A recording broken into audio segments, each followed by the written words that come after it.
کہیں دیپ جلے کہیں دل۔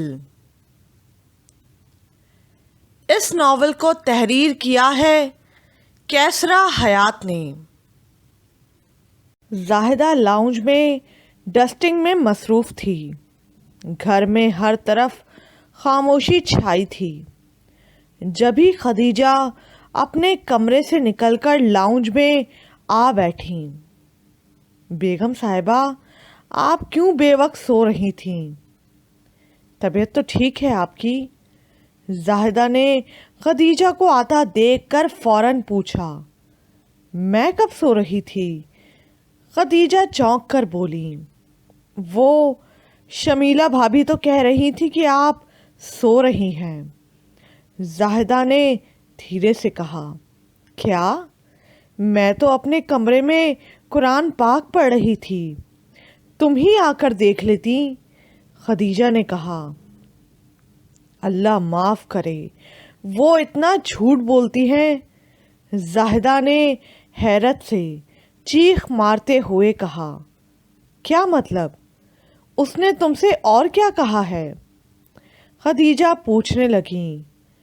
وہ اپنی دوست کے ہاں گئی ہیں اور مجھ سے کہنے لگیں کہ آپ کو بتا دوں۔ میں نے کہا کہ خود ہی بتا دیں تو کہنے لگیں کہ آپ سو رہی ہیں۔ زاہدہ نے خدیجہ کے قریب آ کر کہا۔ خدا ہی جانے یہ لڑکی کیا چیز ہے۔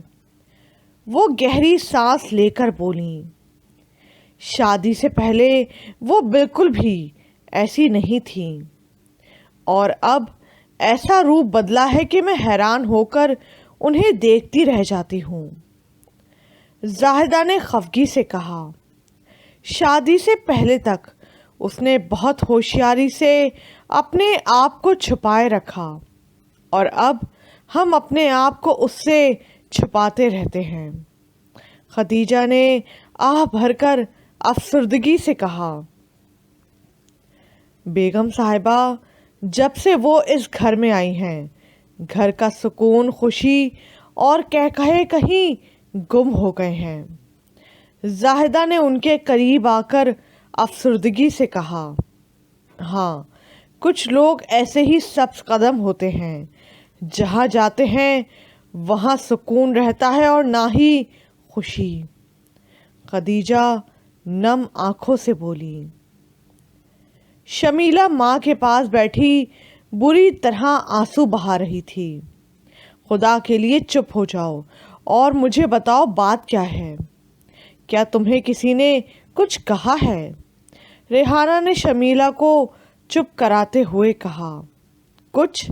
ماما، وہاں تو ہر وقت سب لوگ کچھ نہ کچھ کہتے رہتے ہیں، اور سب سے بڑھ کر خالہ جان مجھ پر ایسا طنز کرتی ہیں کہ کیا بتاؤں۔ شمیلہ نے غصے سے ماں کی طرف دیکھتے ہوئے کہا۔ کیا آپا تم پر طنز کرتی ہیں؟ مجھے یقین نہیں آ رہا، ریحانہ نے انتہائی حیرت سے کہا۔ آپ کو تو بہن کی محبت نے اندھا کر رکھا ہے، آپ کو یقین کیوں آئے گا؟ شمیلہ نے خفگی سے منہ بنا کر کہا۔ آپ بتائیں میں کہاں جاؤں اور کس کو بتاؤں کہ ان لوگوں نے میری زندگی کس طرح عذاب میں ڈال رکھی ہے؟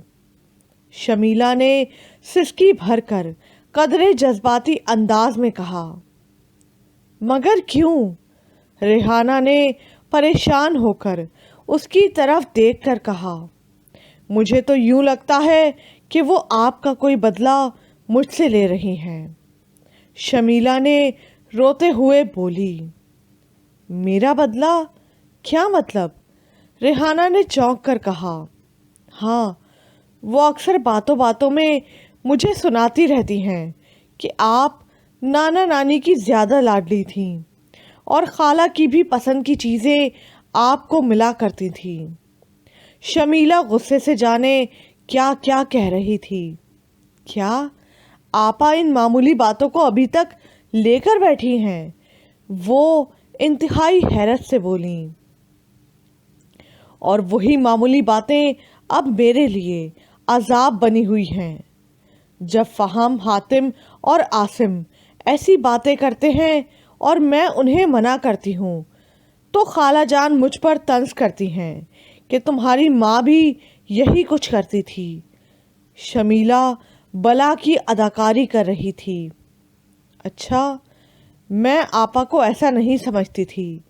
میں تو اپنی اولاد سے زیادہ ان سے محبت کرتی ہوں اور وہ میرے بارے میں ابھی تک بدگمان ہے۔ ریحانہ بڑبڑائی، میں تو یہی بتانے آئی ہوں کہ آپ ان کی کسی بات پر یقین نہیں کیجیے گا، چاہے وہ میرے بارے میں کچھ بھی کہیں۔ وہ ہم دونوں کو بھی ایک دوسرے سے بدگمان کرنا چاہتی ہیں۔ شمیلہ نے آنکھیں گھما کر نہایت چالاکی سے کہا، اچھا، اب میں ذرا سعدیہ باجی کے ہاں جا رہی ہوں۔ شمیلہ نے اٹھتے ہوئے کہا۔ کیوں؟ انہوں نے ایک دم اسے اٹھتا دیکھ کر پوچھا۔ ایک ضروری کام ہے، اور ہاں، کسی کو مت بتائیے گا کہ میں آپ کے پاس آئی تھی۔ شمیلہ نے جلدی سے کہا اور باہر چلی گئی۔ وہ حیرت سے اسے دیکھتی رہ گئیں۔ انہیں یقین نہیں آ رہا تھا کہ شمیلہ جو کچھ کہہ کر گئی ہے اس میں کس حد تک صداقت ہے۔ کیا کھو دیا ان راہوں پر، کیا پا لیا ان راہوں میں۔ خون آنکھوں سے ٹپکا ہے، کچھ دل پر بھی زخم آئے ہیں۔ یمنا اسپتال سے گھر شفٹ ہو چکی تھی، مگر اس کی حالت ٹھیک نہیں تھی۔ وہ کومے میں تو نہیں تھی، مگر اس کی حالت کومے والی ہی تھی۔ وہ ارد گرد سے بے خبر ٹکٹکی باندھے چھت کو دیکھتی رہتی، کسی سے کوئی بات کرتی، نہ کسی کی بات کا جواب دیتی، یوں سنتی جیسے سنا ہی نہ ہو۔ کبھی اس کی آنکھوں سے ایک دم آنسو بہنے لگتے اور کبھی وہ دھاڑے مار مار کر رونے لگتی۔ ایمن اور جمال صاحب اس کی وجہ سے بہت پریشان تھے۔ کئی اسپیشلسٹ سے مشورہ کر رہے تھے، مگر ڈاکٹر بھی بے بس تھے۔ کوئی بھی اس کی اس اندرونی کیفیت کو نہیں جان سکتا تھا سوائے اس کے اور اس کے خدا کے۔ ایمن اس کے کھانے پینے اور میڈیسنز کا خیال رکھتی، اس سے مختلف باتیں کرتی اور سوالات کرتی، مگر وہ کوئی جواب نہیں دیتی۔ ایمن تھک ہار کر رہ جاتی۔ انہیں یوں لگتا جیسے یمنا ایک زندہ لاش بن گئی ہو۔ دبلی پتلی وہ پہلے ہی تھی، مگر اب مزید ہڈیوں کا ڈھانچہ بن گئی تھی۔ یمنا بیٹے، اپنی حالت تو دیکھو، کتنی کمزور ہو گئی ہو، بالکل ہڈیوں کا ڈھانچہ بنتی جا رہی ہو۔ کچھ تو کھا لو میری جان۔ ایمن جب بھی محبت سے اسے کچھ کھانے کے لیے کہتی تو یمنا کے کانوں میں آزر کے الفاظ گونجتے، چھچندر چمکادر کاڑی چڑیل، تم اور محبت کے قابل۔ وہ سسکی بھرتی۔ ایمن اس کی اندرونی کیفیت سے بے خبر اسے بولنے چالنے پر مجبور کرتی رہتی، اور یمنا کے دل و دماغ میں حادثے سے پہلے کے تمام واقعات گھومنے لگتے۔ وہ اپنے حواسوں میں تھی، مگر نہ جانے کیوں ظاہری طور پر وہ بدھ بنی لیٹی یا بیٹھی رہتی۔ کبھی اسے یکدم اپنی آنکھوں کے سامنے نقاب میں لپٹا ہمنا کا خوبصورت چہرہ دکھائی دیتا، اور اس کی قابل رحم حالت جب اس نے اسے آزر کے کمرے میں بری طرح روتے چلاتے اور ڈرتے ہوئے دیکھا تھا۔ اس کی آنکھوں میں یمنا کے لیے بے شمار شکوے تھے۔ وہ بے ضرر اور معصوم سی لڑکی خوامخواہ میں آزر کی ہوس کا نشانہ بنی تھی۔ اس کے لیے یمنا اپنے آپ کو ہی قصوروار سمجھتی تھی۔ ہمنا اس کے ساتھ نہیں جا رہی تھی، مگر وہ اسے زبردستی اپنے ساتھ لے کر گئی تھی۔ ہمنا اسے منع کرتی تھی کہ وہ آذر پر اتنا اعتبار نہ کرے، مگر وہ تو اس کی محبت میں اندھی ہو گئی تھی۔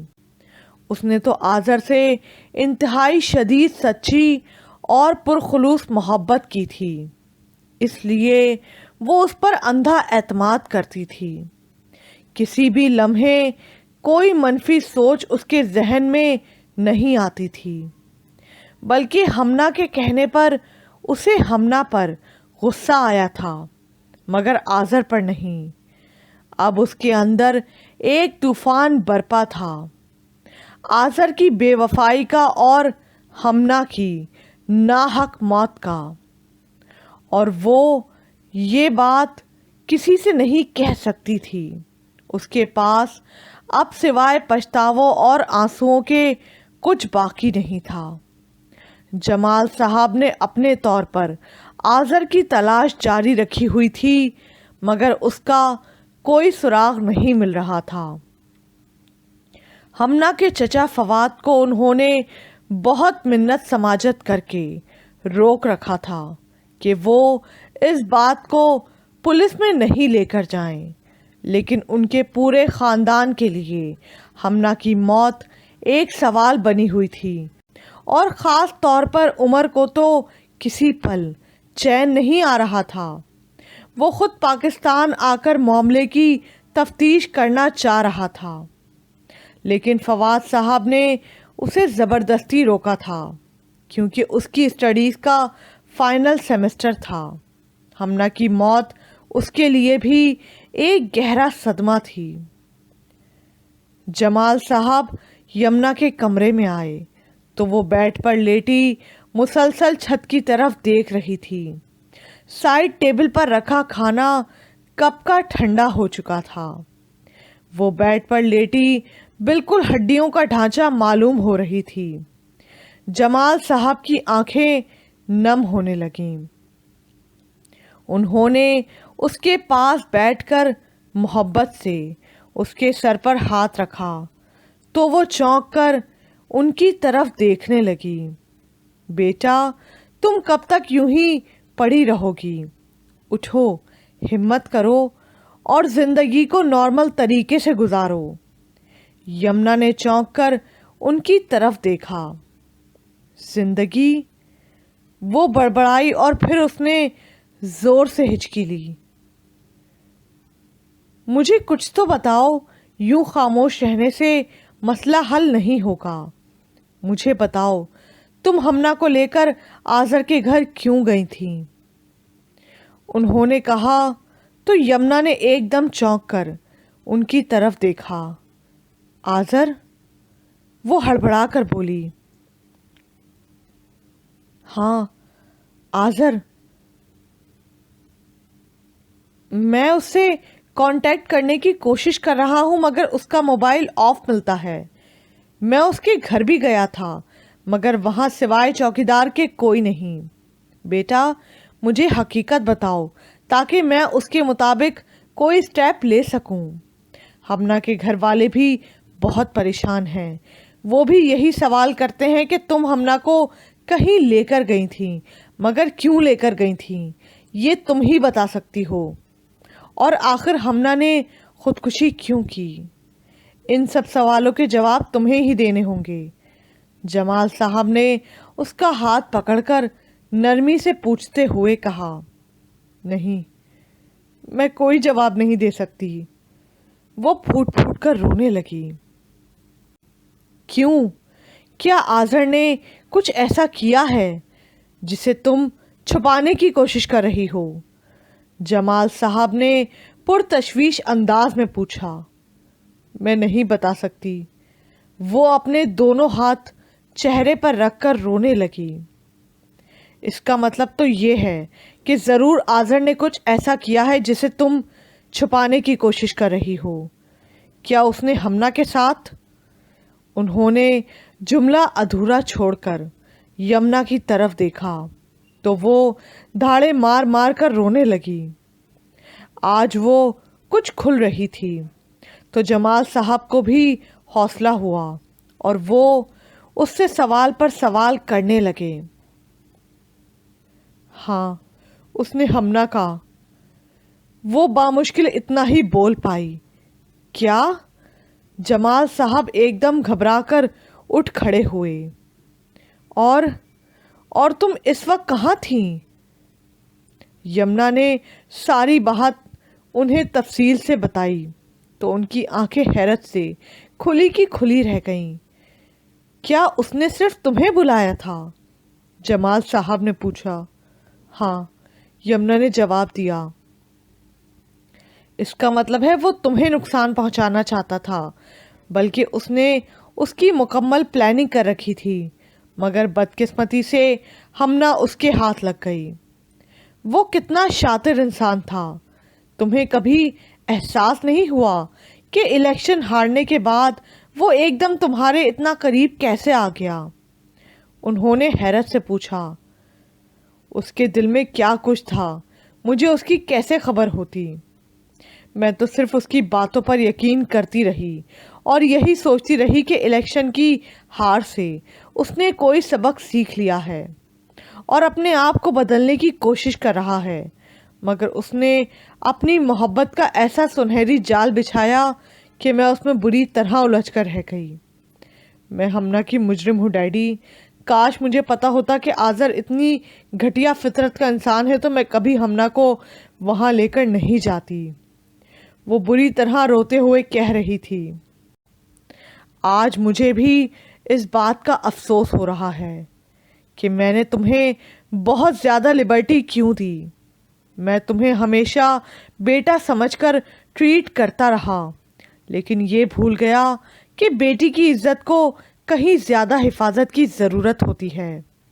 हालांकि तुम्हारी माँ हमेशा मुझे मना करती थी, लेकिन मैंने तुम पर आंखें बंद करके ट्रस्ट किया। ये तो खुदा ने न जाने तुम्हारी कौन सी नेकी की वजह से बचा लिया है, वरना आज हमना की जगह तुम खुदकुशी कर चुकी होती। उन्होंने कदरे तासुफ से कहा तो यमुना ने रोते हुए उनकी तरफ देखा। मैं आपको हर्ट करने का कभी सोच भी नहीं सकती। क्या हमना ऐसी लड़की थी? नहीं, वो तो बहुत नेक, मासूम और बेज़रर सी थी। उसने आ भरकर जवाब दिया और उसकी आंखों से आंसू टिप टिप गिरने लगे। बेटा, जिंदगी में मिसहैप्स हमेशा अचानक होते हैं। नेक और बद की तमीज़ किए बगैर किसी के साथ भी कुछ अचानक हो सकता है। सवाल ये होता है कि इन मिसहैप्स का इंसानों की ज़िंदगी पर क्या असर होता है। मर्द के बजाय औरत की ज़िंदगी पर इसके असरात बहुत भयानक होते हैं। लम्हों में इज्जत ज़िल्लत में बदल जाती है और फिर इस ज़िल्लत को दुनिया की कोई पाक शय भी नहीं धो सकती।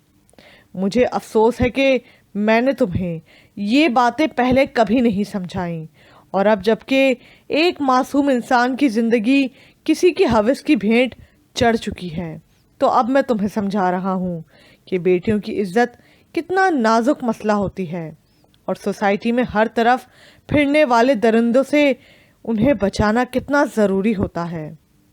तुम जैसी लड़कियां मोहब्बत के नाम पर कैसे कैसे लोगों पर एतबार कर लेती हैं, और वो कितने जालिम होते हैं जो इन मासूमों के नाजुक जज्बात के साथ उनकी इज्जत और ज़िंदगियों से भी खेलते हैं। जमाल साहब ने निहायत दर्दनाक लहजे में कहा। आई एम सॉरी डैडी, मैंने बहुत बड़ा ब्लंडर किया है। वो बुरी तरह बिलख रही थी। ब्लंडर नहीं, गुनाह। तुम्हारी वजह से एक मासूम इंसान की जान नाहक चली गई है। ये गुनाह नहीं तो और क्या है? जमाल साहब ने साफ गोई से कहा तो यमुना मजीद फूट फूट कर रोने लगी। हाँ, मैं ही गुनाहगार हूँ। अब मैं क्या करूँ कि इस गुनाह का बोझ मेरे दिल से हट जाए। यमुना ने सिसकते हुए पूछा। आज़र को तलाश करो, मैं उसे जिंदा नहीं छोड़ूंगा, उससे हमना के खून का हिसाब लूंगा, उन्होंने गुस्से से कहा। और यमुना बाप को बगौर देखे गई। आज़र अपना फ्लैट वगैरह सब कुछ छोड़कर अमेरिका चला गया था। वो जो पहले अमेरिका जाने के लिए रजामंद नहीं होता था, अब फौरन ही इंतज़ामात करके उसने टिकट लिया और इस्लामाबाद चला गया। इस्लामाबाद जाकर उसने जवाद को फ़ोन करके बताया कि वो यूके जा रहा है। यूके? क्यों? तुम्हारे पेरेंट्स तो अमेरिका में हैं, और इतनी अचानक तुम्हें क्या सूझी? यार, एग्ज़ाम्स के बाद चले जाना, जवाद ने हैरत से कहा था। मेरी ग्रैंड मदर की डेथ यूके में हुई है, मैं इमरजेंसी में जा रहा हूँ। आज़र ने निहायत सफाई से झूठ बोलते हुए जल्दी से कहा। Oh very sad. क्या तुमने यमुना को बताया? जवाद ने पूछा। नहीं, उसे कुछ मत बताना कि मैं कहाँ गया हूँ। आज़र जल्दी से बोला। क्यों? जवाद ने हैरत से पूछा। एग्ज़ाम्स होने वाले हैं, वो अपसेट होगी। एग्ज़ाम्स के बाद मैं खुद उसे फ़ोन करके बता दूंगा। Okay bye. आज़र ने जल्दी से कहकर फ़ोन बंद कर दिया और जवाद हैरान रह गया। वो तो यमुना के इल्म में लाए बगैर कोई काम नहीं करता था, और अब यूके जा रहा है और कहता है कि यमुना को खबर नहीं होने पाए। अजीब सी सूरत हाल है। एग्ज़ाम्स गुजर गए, हमना ने एग्ज़ाम्स दिए और ना ही यमुना ने। जवाद बहुत हैरान था। वो यमुना को फ़ोन करता तो मोबाइल ऑफ मिलता, हमना को फ़ोन करता तो उसका मोबाइल भी ऑफ होता। कोमल पहले ही जा चुकी थी। इस अजीब सूरत हाल से सारी क्लास परेशान थी।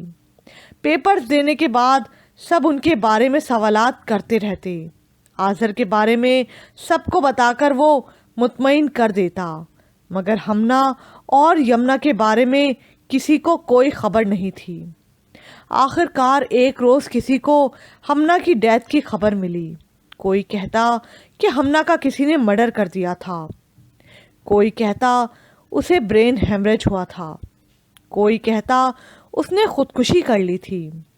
इतनी बातें सुनकर जवाद का सर घूम गया। हमना उसे बहुत अच्छी लगती थी, और अगर हमना इंगेज ना होती तो वो ज़रूर उसके साथ शादी कर लेता। हमना की मौत का सुनकर उसे न जाने क्या हुआ था।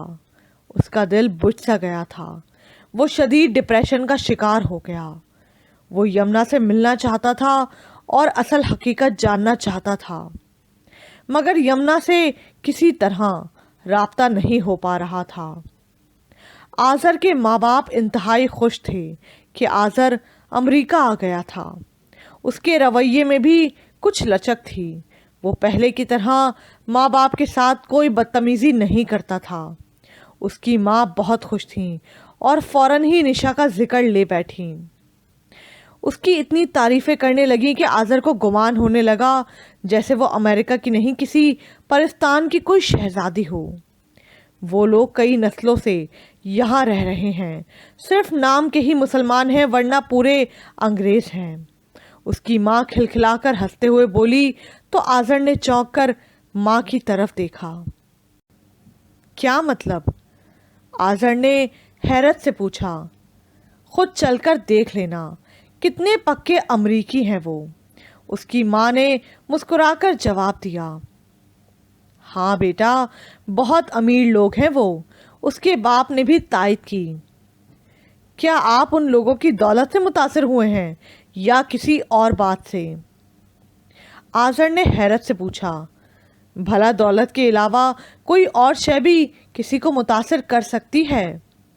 दुनिया की इतनी सारी तरक्की का राज दौलत ही में तो है। जो जितना ज़्यादा मालदार उतना ही ज़्यादा ताकतवर।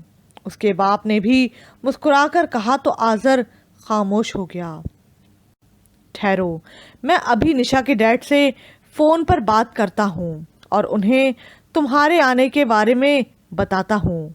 वैसे तुम्हारी तस्वीरें उन्हें मैंने कंप्यूटर और मोबाइल में दिखा दी थीं। वो बहुत खुश हुए थे। उन्होंने तो फौरन ही उसी वक्त हाँ कह दी थी। बस तुम ही कुछ गड़बड़ कर रहे थे। अब लगता है तुम भी ठीक हो गए हो। वैसे तुम्हारा जहन कैसे बदला?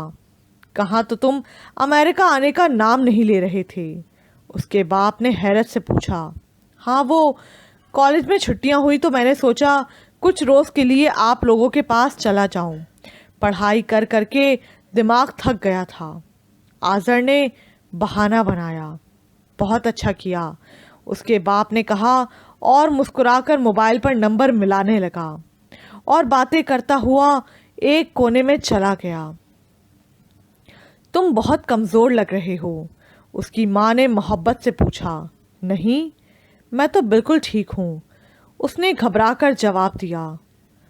और वो जो तुम्हारे पाँव में मसला हुआ था, अब ठीक है ना? माँ ने पूछा। हाँ हाँ, बिल्कुल ठीक है, उसने जल्दी से जवाब दिया। कल शाम को उन्होंने हमें चाय पर बुलाया है। वो बहुत खुश हो रहे थे और हैरान भी कि आज़र ने अचानक आकर सरप्राइज़ दिया है। उसके बाप ने करीब आकर हंसते हुए कहा तो आज़र खामोश हो गया। यमुना की तबीयत जैसे ही संभली तो बाप के कहने के मुताबिक उसने आज़र की तलाश शुरू कर दी। उसने जवाद को फ़ोन किया तो वो उसकी कॉल देखकर इंतहाई हैरत से बोला। यार यमुना, तुम कहाँ गायब हो गई थी? कोई खैरियत ही नहीं, और आज अचानक मैं कहाँ से याद आ गया? जवाद शिकवा करने लगा। आज़र कहाँ है? यमुना ने सपाट लहजे में कहा। क्या उसने तुम्हें फ़ोन नहीं किया? जवाद ने पूछा। मैं पूछ रही हूँ वो कहाँ है? जवाद, मुझे सच बताना। यमुना ने कदरे दर्श लहजे में कहा। वो यूके गया है। मुझे तो उसने यही बताया था, लेकिन हैरत है उसने तुम्हें क्यों नहीं बताया? जवाद ने हैरत से कहा। जवाद, उसे मेरी तरफ से कह देना कि तुम दुनिया के जिस कोने में भी चले जाओ, मेरा साया तुम्हारे ताक़ुब में रहेगा। यमुना ने यह कहकर फ़ोन बंद कर दिया और जवाद हैरत में रह गया। उसकी समझ में नहीं आ रहा था कि यमुना ने ऐसा क्यों कहा और उसका लहजा इतना सख्त क्यों था। क्या दोनों में कोई नाराज़ी चल रही थी? उसने यमुना को कॉल की तो मोबाइल ऑफ जा रहा था। यमुना काफ़ी अपसेट अपने कमरे में बैठी थी जब जमाल साहब उसके कमरे में दाखिल हुए। यमुना के चेहरे पर परेशानी के तासुरात थे। क्या बात है, तुम कुछ अपसेट लग रही हो। क्या आज़र की कोई खबर मिली? उन्होंने उसके चेहरे की तरफ बगौर देखकर पूछा। डैडी, वो यूके चला गया है। यमुना ने उन्हें बताया। तुम्हें किसने बताया? जमाल साहब ने पूछा। जवाद ने, उसका क्लोज फ्रेंड है। यमुना ने आहिस्ता आवाज़ में जवाब दिया तो वो किसी गहरी सोच में डूब गए। यमुना, जब कभी मेरे लिए कोई चीज़ नुकसानदेह होने वाली होती थी तो तुम्हें फ़ौरन ख्वाब आ जाता था। क्या आज़र के बारे में तुम्हें कभी कोई ख्वाब नहीं आया था? जमाल साहब ने उसकी जानिब बगौर देखते हुए पूछा। आया था, और बार बार आया था। मैंने उसे ख्वाब में हमना का गला दबाते हुए देखा था और हमना मर गई थी, मगर मैंने उस ख्वाब पर यकीन नहीं किया क्योंकि मुझे समझ में नहीं आता था कि आज़र किस तरह हमना का दुश्मन हो सकता है। दोनों में कभी कोई बातचीत भी नहीं हुई थी और वैसा ही हुआ जैसा मैंने ख्वाब देखा था, मगर मैंने ही यकीन नहीं किया। यमुना सिसकने लगी। खुदा तुम पर हमेशा मेहरबान रहा है। उसने तुम्हें भी बचाने की कोशिश की, इसीलिए तुम्हें ख्वाब के ज़रिए ख़बरदार किया, मगर तुमने जानबूझकर उससे चश्म पोशी की। हमारा रब तो हमें बचाना चाहता है, मगर हम खुद ही नहीं बचना चाहते। खुदा तुम्हारी दुआएं भी सुनता है। दुआ करो कि वह आज़र को कभी माफ़ नहीं करे। उसने बहुत जुल्म किया है, बहुत बड़ा गुनाह किया है। जमाल साहब ने कहा तो यमुना की आंखों में आंसू बह निकले। वो जब भी हमना के बारे में बात करती या सोचती तो उसके सामने वही मंजर घूम जाता। जब हमना बेबसी से आज़र के कमरे में चिल्ला रही थी, और डैडी मेरा गुनाह, मैं भी तो गुनाहगार हूँ ना, जो हमना को वहाँ लेकर गई। हमना यही समझती होगी मैं प्लानिंग के साथ उसे वहाँ लेकर गई थी। क्या खुदा मुझे माफ़ करेगा? यमुना ने परेशानी से पूछा। हाँ, तुम भी गुनाहगार हो, खुदा से माफ़ी मांगो, शायद वो माफ़ कर दे, जमाल साहब ने आह भरकर कहा। उसी लम्हे एमन कमरे में दाखिल हुई तो दोनों खामोश हो गए। एमन ने बारी बारी उनकी जानिब देखा। आप लोग खामोश क्यों हो गए? क्या मुझे देखकर? एमन ने पूछा। नहीं, जमाल साहब ने जवाब दिया। मैंने खाना लगवा दिया है, आकर खा लीजिए। चलो बेटा, एमन ने दोनों से कहा। यमुना अब कदरे बेहतर हो गई थी और चलने फिरने भी लगी थी।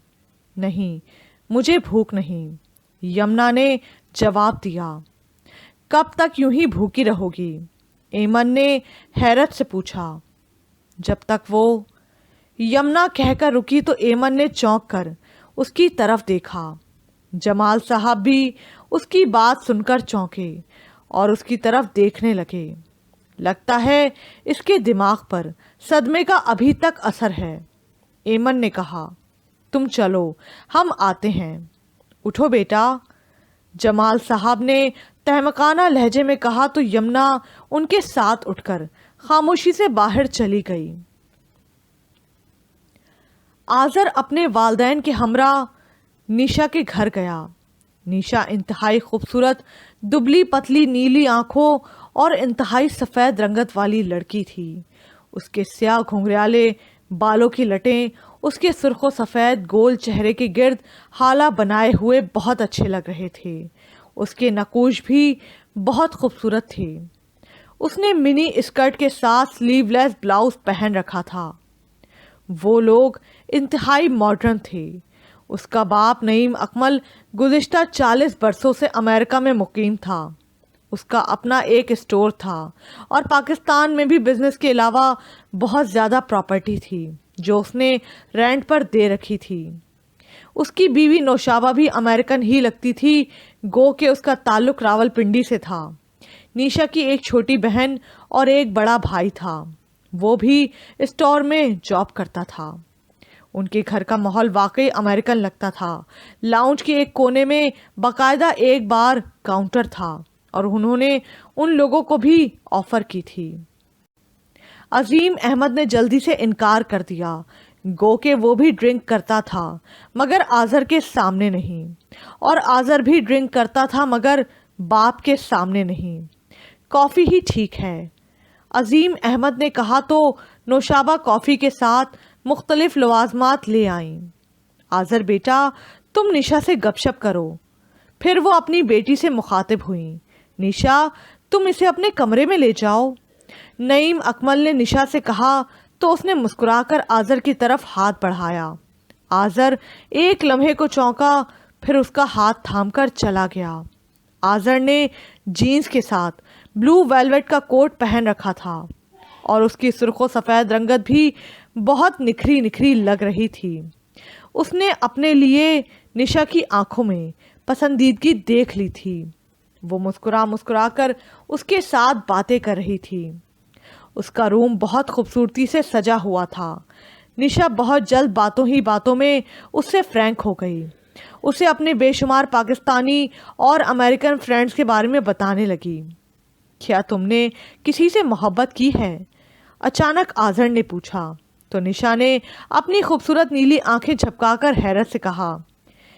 उसे अपनी माँ नौशाबा की बात याद आने लगी। पाकिस्तानी मर्द बहुत कंजर्वेटिव होते हैं।